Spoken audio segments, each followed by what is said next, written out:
So let's start with Jennifer Hale first of all. Jennifer, what's your question? Do you think the TV debates will have an impact on how people will vote in the election? I hope so. I think they'll have an impact on how some people vote. I mean, obviously, a lot of people already know how they're going to vote and are quite firm in their opinion about how they're going to vote. But I know from speaking to a lot of people who watched the first of the UK leaders' debates that if they were undecided beforehand, it's helped them make up their minds because they've heard, you know, the different policies of the different parties and they've seen something of the different leaders. So I think it does help some people. Last night's debate, obviously, David Cameron and Nick Clegg weren't there, and so it was a more limited You never cast. mentioned it. Did I not? In that case, I must mention it now. David Cameron wimped out of the debate last night. But yeah, I hope so.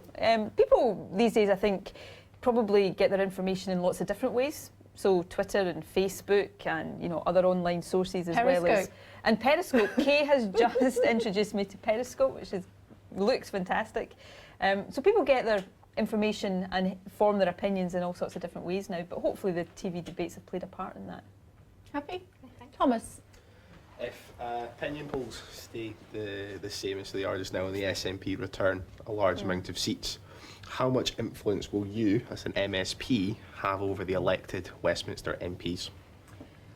Well, firstly, and I always feel the need to say this because I think it's really important that we're still 3 weeks away from an election. The opinion polls look fantastic for the SNP, but I've fought lots of elections. I've lost elections as well as won some elections, so you should never take voters for granted. We'll be working really hard to persuade people to vote for us because a vote for the SNP is a vote to make Scotland's voice heard, and I think the influence of the SNP in the House of Commons can lead to better politics in the House of Commons. So that's the message we'll continue to take to people every day of the campaign. If the SNP do win a lot of seats in the House of Commons, I'm the leader of the SNP, so our overall strategy and how we approach things in the House of Commons, I'll be leading that and directing that. Obviously on a day-to-day basis, our MPs will be making the decisions on the ground in the House of Commons. But the SNP is always, one of our great strengths as a party actually, is that we've always worked as a very cohesive team between our MSPs in the Scottish Parliament and our MPs in the House of Commons. And I think that teamwork will be all the more important if we do manage to win a big number of seats. Let's bring in Francesca Hashami. Is that how I pronounce your surname? Hashimi. Hashimi. I beg your pardon. That's okay. My question is, in Scotland, there was 120,000 college places cut. What could we offer to those people who missed out? Well, what we've done in terms of college education is we've, partly because of the recession, we focused college education very much on giving young people the skills they need to get jobs. So the number of full-time equivalent places in college has actually increased, and the number of people getting recognised qualifications in colleges has increased as well. And we need to keep that focus. And you know, in a sense, the proof of the pudding is in the eating. We've seen youth unemployment fall in Scotland. It's still too high, but it's much lower than it was. And we're spending more money in colleges now than was the case when Labour were in government. So, you know, I'm proud of what we're doing in education, in schools and colleges and universities, and giving more childcare. But you're right in the sense we've got to, and this is one of the things I feel very strongly about, that we need to make sure we're providing a range of different educational opportunities for people. I mean, I was very proud to go to Glasgow University. University is not for everybody. So as well as making sure there's opportunities at colleges, we've also been increasing the number of modern apprenticeships. The last time I was in Irvine, which is where I grew up, but last time I visited here, I went to visit GSK, the pharmaceutical company that's based in Irvine, to talk to some of their apprentices, and young girls in particular, who would have been totally capable of going to university, but chose the modern apprenticeship route because they thought that was better for them. So we need to have that range of different opportunities, and we'll continue to work hard to make sure we do. Okay, Callum Booth next. Considering that this is an election for the Westminster Parliament, it's understandable that you will always want to stand up for the interests of the Scottish people. Do you think that it is fair that people in England and Wales receive less funding because of the Barnett formula than those in Scotland and Ireland? Well, I don't accept that Scotland is subsidised. Scotland more than pays its way in the UK. You know, if you look back almost all of my lifetime, for the last 34 years, although I'm a wee bit older than 34, but not much, Scotland's generated more tax per head of population than the UK as a whole. So we pay in and we're not subsidised. Now, it's no secret that I wanted Scotland to be an independent country. Scotland hasn't voted to be an independent country at this stage. As long as we're part of the Westminster system, therefore, it's really important that Scotland's voice is heard and that we have a big influence on the decisions that are taken at Westminster. But I will always challenge this notion that Scotland is somehow subsidised from the rest of the UK because we contribute strongly and we pay our way. Happy with that? Do you think that if you do enter a coalition or a confidence and supply agreement with Labour, that if you have to represent the entire country as a whole, I think it's 9% of the country are part of Scotland and Ireland, and 90% of the country are from the rest of the areas of the UK who do not benefit from Barnett consequentials. Do you think that when there's a problem where people do not feel they're represented by their government, that this will create an internal problem with people looking towards you as a head of the government or whoever takes over the government? I hope not. I mean, one of the things I've been very anxious to try to do in this campaign is say to voters outside of Scotland that, you know, albeit, yes, they know the SNP wants Scotland to be an independent country, but for as long as we are part of the Westminster system, they don't and shouldn't see the SNP as something to be, you know, scared of, because it matters to us that there are good decisions taken at Westminster, and I want to build alliances with people who share similar views to the SNP wherever they live in the UK so that we can try and get better politics. So I don't want the SNP to be seen in that way, and I accept we've got a responsibility to demonstrate that we will be constructive players in the Westminster system if people in Scotland vote for us in big numbers, and I take that responsibility very seriously. I also, you know, people in Scotland know that we've had many years, in fact more than half of my life, where we've had to put up with Tory governments, even although people in Scotland haven't voted Tory. And you know, if we have the UK and if we have the Westminster system, then you know sometimes these things happen through the Westminster system, and I think it would be wrong for anybody to say that Scotland didn't have the right to make its voice heard at this election, because we do, and all of the evidence suggests people in Scotland want to make their voice heard. Liam Burns wants to take that one step further, don't you, Liam? I'm just wondering whether you think it's fair to tax the rest of the UK to fund like the Scottish NHS and other Scottish public services. Well, I don't accept that characterisation. You know, we fund our public services from the taxes we pay in Scotland, and Scotland's in deficit as the UK is in deficit, so the UK as a whole and Scotland as part of the UK spends more than we raise in revenues, and obviously one of the important things we've got to do is get that deficit down, but in a responsible way. But I don't accept this notion that it's taxes in other parts of the UK that pay for our public services. It's the taxes we pay here that pay for our public services. And I think those who try and suggest that Scotland is subsidised by the rest of the UK do a real disservice to people in Scotland. Charlotte? You're the most prominent woman leader, or maybe leader, in British politics in recent times, the last being Margaret Thatcher. What do you think your similarities and differences are to her? Well, I suppose the similarity is that we're both women. I think probably there are more differences than similarities. Kay and I were talking earlier on, I was brought up to believe you shouldn't speak ill of people who are no longer with us, and Margaret Thatcher is no longer with us, so I'll temper my comments because of that. But Margaret Thatcher, when I was growing up, represented much of what I thought was wrong with politics. So in some ways she was one of the people who motivated me to get involved, to campaign against the kind of politics and policies that she pursued. She was the first woman Prime Minister. I think I was 9 when she was elected, and you know, I remember, even though I was very young, the sense of having a woman in that job. I think what disappointed a lot of people was that she didn't really do anything to help other women. So, you know, all these years since, there's still not been another woman Prime Minister.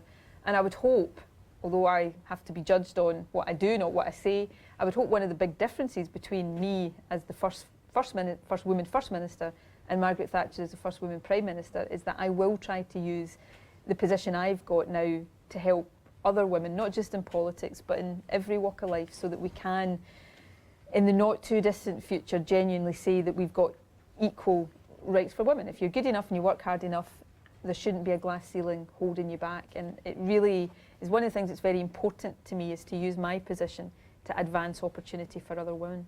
Let me bring in Danielle Levy, who's tweeted us actually on that pop. She says, given your popularity outside of Scotland, would you consider running for PM in 2020? No, I'm going to continue to seek to be a member of the Scottish Parliament, and I hope I'll still be First Minister in 2020. I'll have to win an election in Scotland next year, and I take nothing for granted with that. But you know, I want to be First Minister of Scotland for as long as I feel I can make a difference being First Minister of Scotland, and that's where I want to practice my politics here in Scotland in the Scottish Parliament. But I do want, I very, very much want, as leader of the SNP, for as long as Scotland is part of the UK and part of the Westminster system, I want the SNP to play a role in trying to deliver better policies for people right across the UK. I want us to be constructive and positive and to build alliances and find common ground with others who share our views, even if they don't live in Scotland, wherever they happen to live in the UK.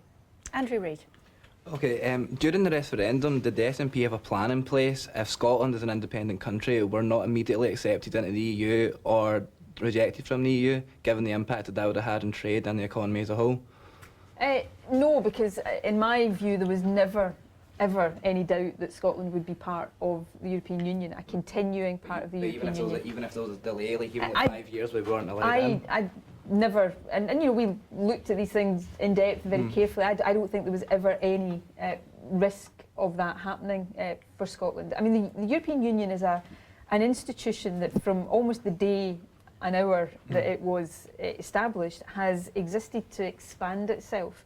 And the idea that the European Union would have tried to cut off part of its territory just because that part of its territory had voted democratically to be independent. I think if the European Union had even temporarily put Scotland outside, I think it would have created a huge crisis for the European Union itself, because it would have been effectively punishing part of its territory for exercising a democratic right. And the crisis that would have caused in the heart of Europe, I think, would have been intense. So I don't think there was ever any chance of that happening. How do you think countries that have waited years to be in the European Union would feel about that, given that Scotland would just walk in immediately? But I think we wouldn't have been walking in, we're already in. So Scotland's been a part of the European Union as part of the UK for 40 years or so. We comply with all the European directives and regulations and legislation.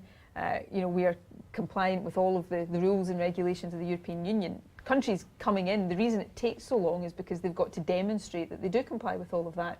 There wouldn't have been a question mark over that for Scotland, because we've been an integral part of the EU for so long. There's also, you know, we know how many, I represent the south side of Glasgow in the Scottish Parliament. There are, you know, thousands of nationals of other European countries living in my constituency and in Glasgow and in other parts of Scotland, as there are people from Scotland living in other European countries. So we're an integral part of the European Union, and it would have been, you know, people talked during the referendum about the problems for Scotland if that had not been the case.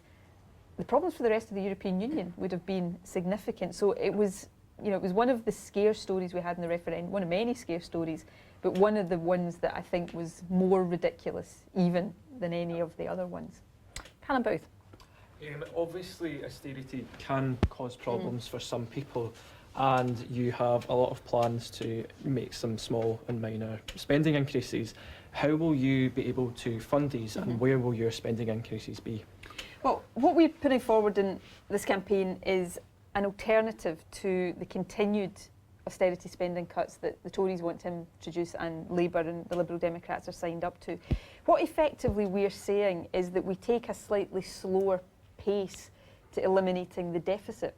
So we allow spending to increase fairly modestly. I'm proposing about 0.5% above inflation in every year of the next Parliament. And that still allows you to reduce the deficit year on year. But it means that by the end of the next Parliament, the deficit wouldn't be completely eliminated. It would take 2 or 3 years after that. Now, I think that's a price worth paying to ease up on the pain of the spending cuts that have been imposed over the past 5 years and that are planned to continue. Because what those cuts are doing are driving more people into poverty. They're making it harder to protect the NHS and our public services.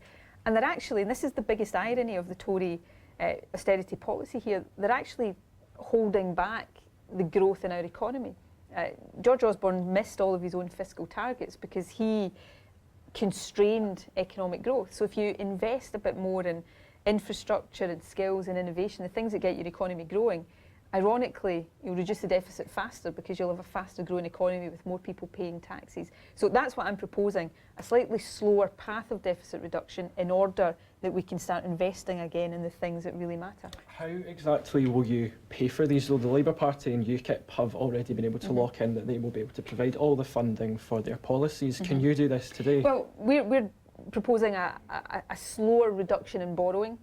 So that would be the first difference. We also, though, support some of Labour's proposals on tax rises. So we support the restoration of the 50 pence top rate of tax. We would support a mansion tax. We would support the proposals that they're putting forward for a banker's bonus tax and a bank levy. So there are revenue-raising proposals that we support that would help to raise revenue. But the difference between us and Labour is that we are proposing that slightly slower reduction in borrowing. Borrowing's still coming down, but it's coming down at a slightly slower rate to give more room for spending increases. Are all your policies funded? Yes, by a combination of the slower reduction in borrowing and the revenue-raising proposals that we would support. Let's move on to Charlotte, who's just behind you there, Neil. Charlotte Holligan. We know that you're willing to go into a coalition with Labour, but who do you respect more, David Cameron or Ed Miliband? I don't really base it on personality. I've said this a few times. I don't know either David Miliband. I did that as well today. Sorry, David Miliband. Sorry, Ed. I don't know Ed Miliband or David Cameron all that well. I mean, I think last night in the leaders' debate was probably the third time only that I've met Ed Miliband. I think I've met David Cameron slightly more because as First Minister and he's Prime Minister, we've had more occasion to meet. So I don't know them personally all that well. I look at their policies. I will never, ever be part of supporting a Tory government because I think Tory governments have been really damaging to Scotland. I think we had an NO earlier on. An NO, yeah, spells no. Yeah. I don't think I'll be in coalition, or the SNP will be in coalition with Labour either.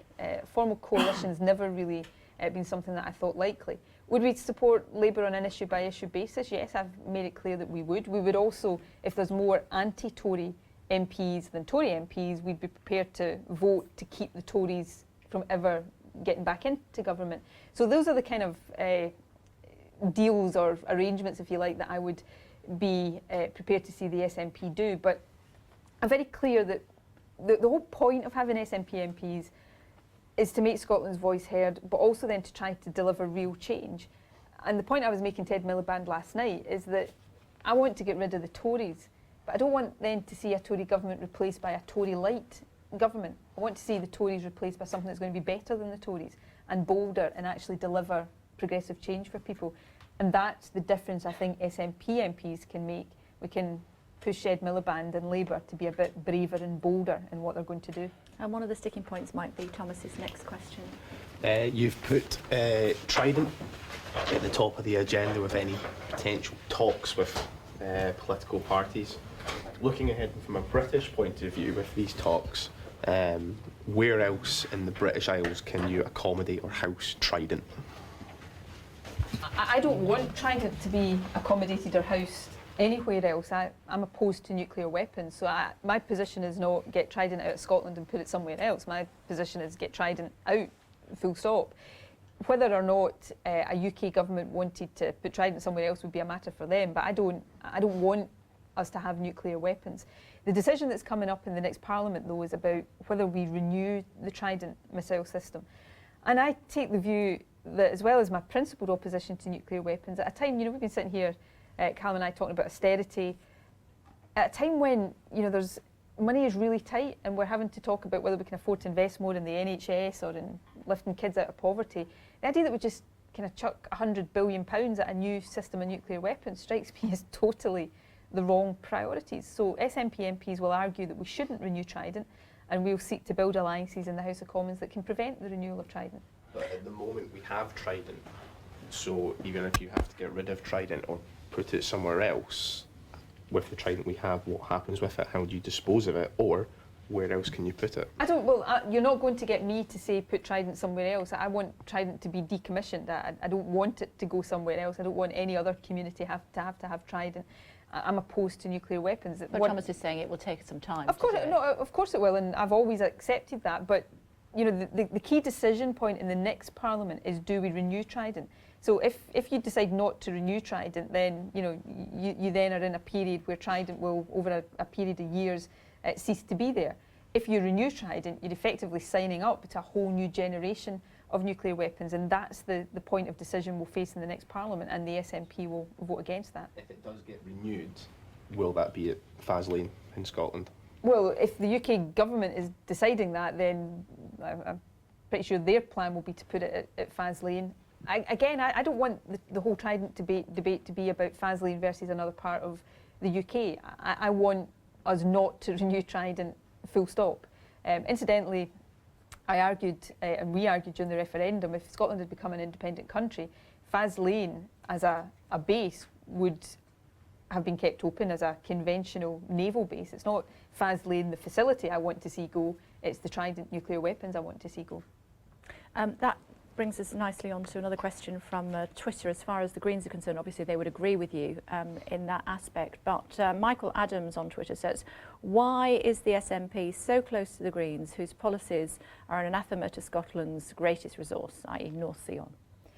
I mean, the SNP and the Greens are two different parties, so we don't agree on, there's many things we don't agree on. We campaigned together in Scotland in the independence referendum. There are things I would agree with the Greens on. We've just been talking about one of them, Trident. I've got a great deal of time for the leader of the Greens in Scotland, Patrick Harvie, and I've got to know Natalie Bennett a wee bit during the leaders' debates, but there are many policy differences between the SNP and the Greens.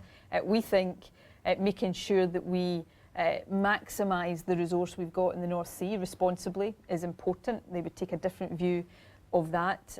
Where we agree around energy is that we need to make sure we also maximise Scotland's renewable energy potential, our wind, wave, tidal energy potential. So there are areas we'd agree on, but there are significant areas where we disagree, which is why we're two very separate parties. Jennifer? You've pledged that women will make up 50% of boardrooms by 2020. How do you plan to achieve this? Well, I would like to be able to legislate, to give a real shove behind that. We don't have the power in the Scottish Parliament right now to legislate in these things because equalities legislation is still one of the reserved matters. So what I'm going to do is strongly encourage and cajole and motivate companies and public boards to do it. One of the most important things, or what I thought was one of the most important things that I had to do was lead by example. So when I appointed my cabinet after becoming First Minister, I made sure my cabinet was gender balanced.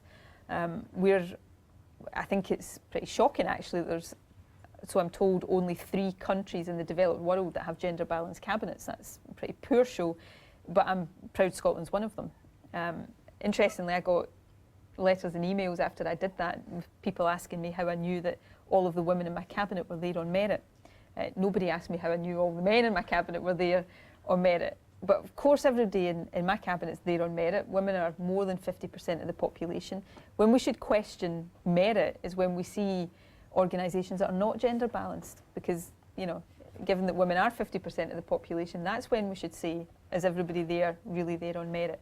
So I've led by example, I'll continue to lead by example, and I will do everything possible to encourage others to follow suit. I feel very passionately about gender equality, partly because as a country, if we're not allowing women to contribute fully, we're not making the most of our own potential as a country. But partly just because I want to see girls and women have opportunities to follow their dreams and do what they want. I've got a wee niece who's 8, nearly 9. And She's more like this than like this, isn't she? She's probably not far off being taller than me actually, but she will eventually come to this school. But I've got this thing in my head and in my heart actually. By the time she's a young woman, I want us to have solved some of these problems of the pay gap and gender segregation and underrepresentation, so that her generation doesn't have to do that.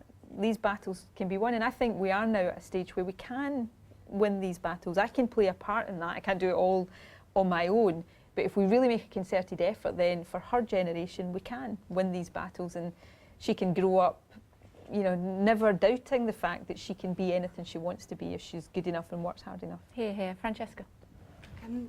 It seems that every other weekend or so in Glasgow, a young woman, probably around my age, is attacked or raped walking home from work or a night out. How do you address that as a society without turning into a big surveillance-heavy place?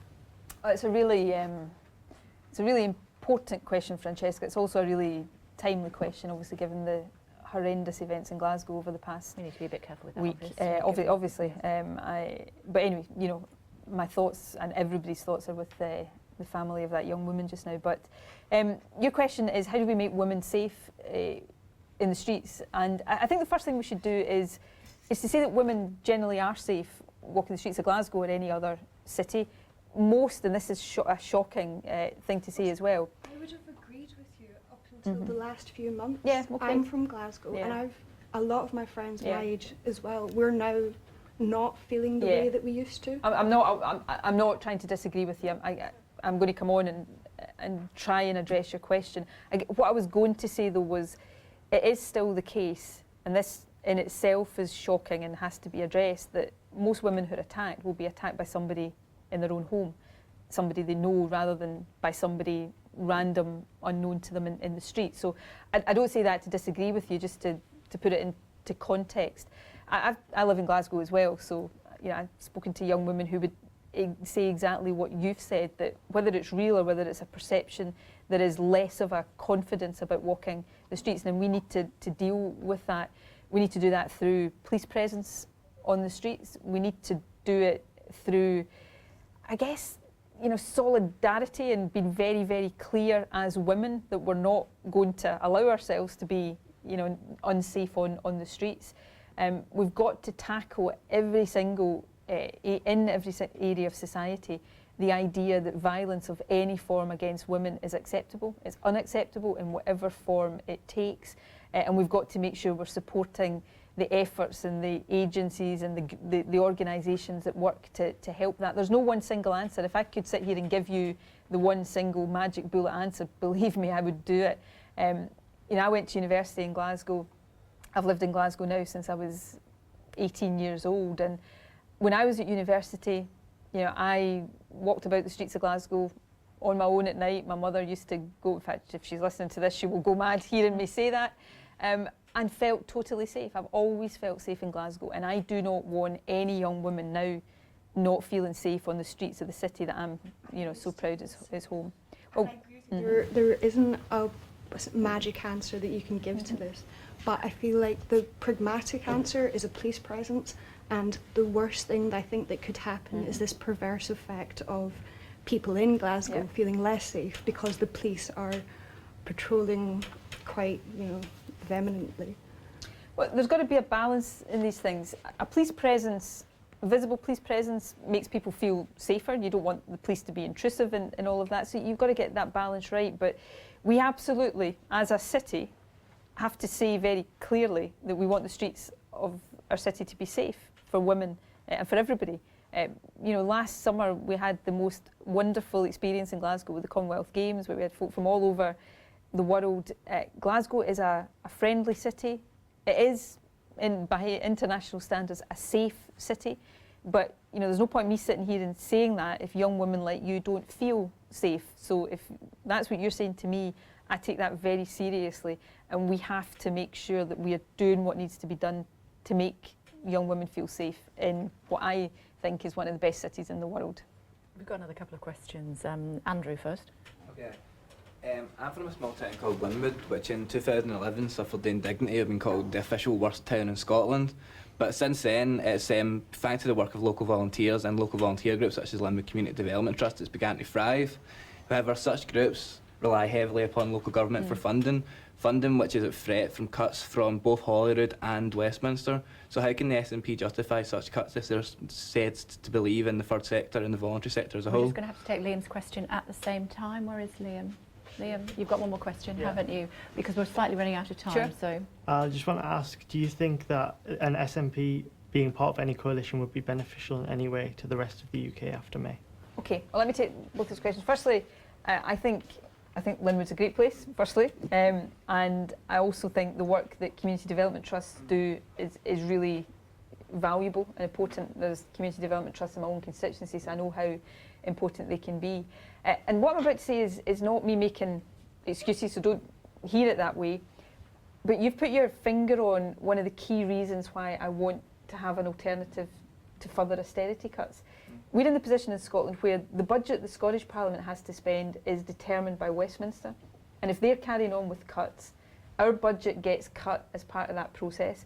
And with the best will in the world, we can immunise and insulate everything from those cuts. So we protect the health service budget, we try to protect the budgets that we think are most important. But when the Scottish Government budget's been cut by over and above inflation 10% since 2010, you can't stop everybody feeling the effects of that. And that's why I want to see an alternative. And your question was, do I think coalition or the SNP working with others can be good for the rest of the UK? Yes, I do. Because I think if we help to make the next Westminster government more progressive and have an alternative to austerity and protect our public services, that's going to benefit Scotland, but it will benefit other parts of the UK as well. And if we can be that force for more progressive politics, then I'm really keen that we do that. And I'm afraid with that we are out of time. Thank you all very much indeed for your questions, excellent questions as they were, and I'm sure that you want to show your appreciation to the First Minister. You. Thank you.